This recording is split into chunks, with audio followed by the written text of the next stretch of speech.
Bismillahirrahmanirrahim. Bu günlərin biz silə rəhimlə danışacağıq. Qohumlarla, qohum əqrəba ilə əlaqə qurmaq, münasibəti yaratmaq barədə biz danışacağıq. İslam dinində silə rəhim, qohum əqrəba ilə yaxın münasibət qurmaq təkid olunub, kəsmək hədislərdə, rəvayətlərdə, hətta Quran-ı Kərimdə belə qadağan edilib ki, qohum əqrəba ilə əlaqəni kəsmək olmaz. Hətta hədislərdə gəlib ki, qohum əqrəbanı kəsən şəxslərlə, ünsiyyəti kəsən şəxslərlə dostluq eləməyin, münasibət qurmayın. Həzrəti Peyğəmbərdən bir nəfər gəlir, soruşur ki, ən pis əməl hansıdır, hansı ən pis əməl hesab olunur? Həzrəti Peyğəmbər buyurdu ki, Allaha şərik qoşmaq. İnşallah biz gələcək söhbətlərimizə Allaha şərik qoşmaq barədə də danışacağıq. Allaha şərik qoşmaq daha pis əməl hesab olunur. Və sonra soruşdu həmin sahabə ki, bəs ondan daha pis əməl hansıdır? Həzrəti Peyğəmbər buyurur ki, qohumlarla əlaqəni kəsmək. Və sahabə soruşdu ki, bəs ondan sonra daha pis əməl hansıdır? Həzrəti Peyğəmbər buyurur ki, pis işlərə dəvət edib yaxşı işlərdən çəkindirmək. Yəni, qohum əqrəba ilə əlaqəni kəsməyə Həzrəti Peyğəmbər həmişə tənqid edib ki, qohum əqrəba ilə heç vaxt əlaqəni kəsməyin. Bir nəfər olur, gəlir İmam Sadiq əleyhissalamın yanına ki, ağacan, bəs mənim qardaşım, əmi oğlanlarım məndən ünsiyyətlərini kəsiblər və mənə çatan irsi məndən məhrum ediblər, qoymurlar mən o irsdən faydalanım, cəmi bir otaq verib mən neyniyim? İmam Sadiq əleyhissalam buyurur ki, sən heç nə eləmə, səbr elə, inşallah nəticəsi yaxşı olacaq. Həmin adam İmam Sadiqin sözünə qulaq asır və səbr eləyir. Bir müddətdən sonra yaşadığı ərazidə vəba xəstəliyi yayılır və həmin şəxsdən ünsiyyətin kəsən qohum əqrəbası vəba xəstəliyinə tutulur və hamısı ölür. Və həmin şəxs İmam Sadiqin yanına gəlir, deyir ki, bəs ağacan, həmin adamlar, qardaşım, əmi oğlanlarım ki, məndən ünsiyyətlərini kəsmişdilər, irsi məhrum eləmişdilər, cəmi bir otaq vermişdilər məndən, bunlar hamısı ölüb. İmam Sadiq əleyhissalam buyurur ki, bu ona görədir ki, həm haqqıvı sənin əlindən almışdılar, həm də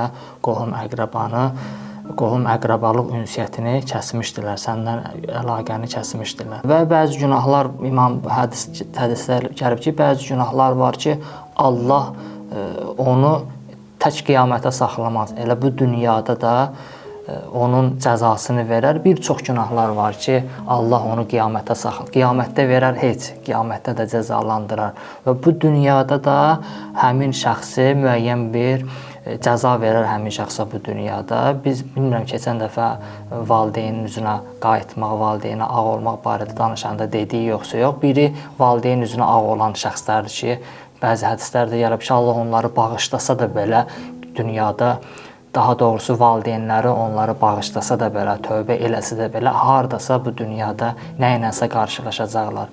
Və digəri zülm etməkdir. Onu da inşallah gələcək söhbətlərdə zülmdən bağlı danışanda ətraflı danışacağıq. Və digəri də qohum əqrəba ilə əlaqəni kəsmək ki, qiyamətdə cəzası var, o heç və bu dünyada da Allah həmin şəxsə müəyyən cəzaları verəcək həmin şəxsə. Və qohum əqrəbanı kəsən şəxs Sirat körpüsündən belə keçməyəcək və İmam Baqir əleyhissalamdan nəql olunur ki, Əbu Zər belə bir Peyğəmbərdən hədisi nəql eləmişdi ki, Sirat körpüsünün bir tərəfində qohumlara silə rəhimlilik durur, digər tərəfində isə əmanətdarlıq.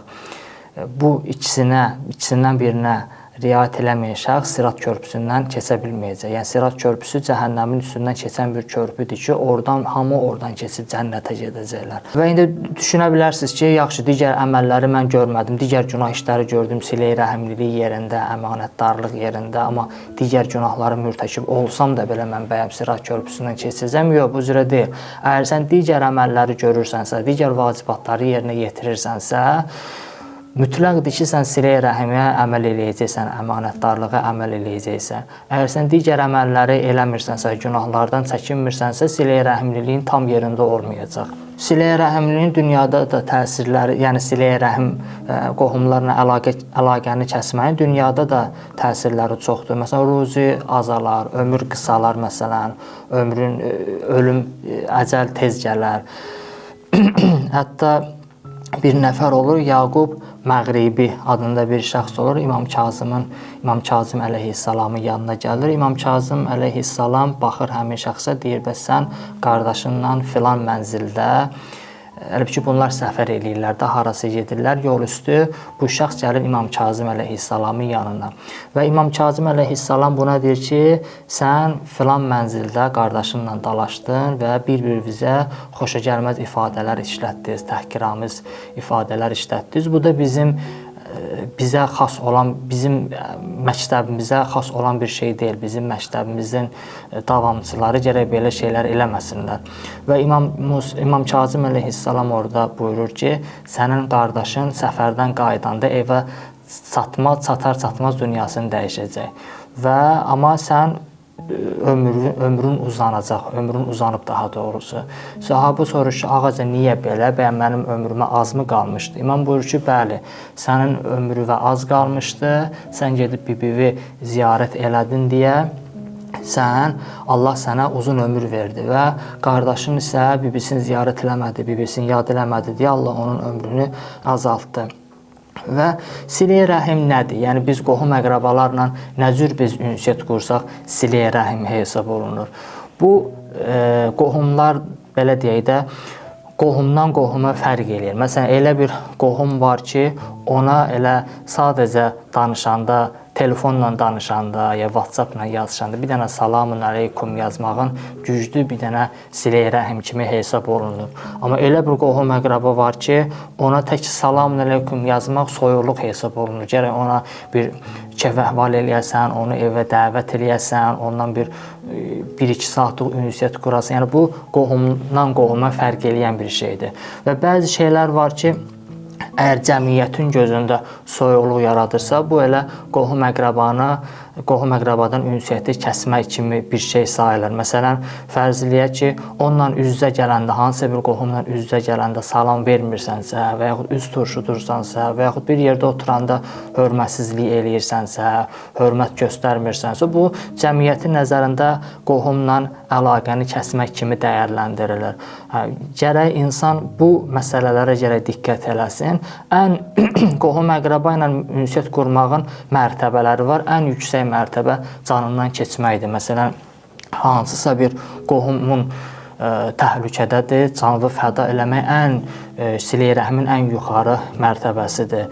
Və ondan biraz aşağı mərtəbə qohum əqrabaya maddi dəstək durmaq, maddi yardım durmaq, mənəvi dəstək durmaq və ondan daha aşağısı olan salamun aleykum demək, qohumla qarşılaşanda salamun aleykum demək və ondan da daha aşağı olan mərtəbə isə salam göndərməkdir. Məsələn, filan kəsə deyirsən ki, mənim gedəndə filan kəsi görəndə, filan qohumumu görəndə məndən ona salam deyərsən. Və bu silə-i rəhimi gərək insanlar diqqət eləsin, silə-i rəhim məsələsinə həssas yanaşsınlar, qohum əqraba ilə münasibəti davam eləsinlər. Hətta ola bilər ki, məsələn, ünsiyyət qurduğun qohumun səndən ünsiyyət qurmaq istəmir, sənə hətta pislik belə eləyir. Yenə də, yəni sənlə əlaqəni kəsmək istəsə də belə gərək sən əlaqəni kəsməyəsən, daim ünsiyyətdə olasan. Hətta adicə Allahın bir salamı da olsa, neçə gündən bir salam verəsən ki, əhval eləyəsən ki, qohum əqraba ilə ünsiyyəti kəsən bəndələrdən olmayasan. Vəssalamu aleykum və rəhmətullahi və bərəkətuh.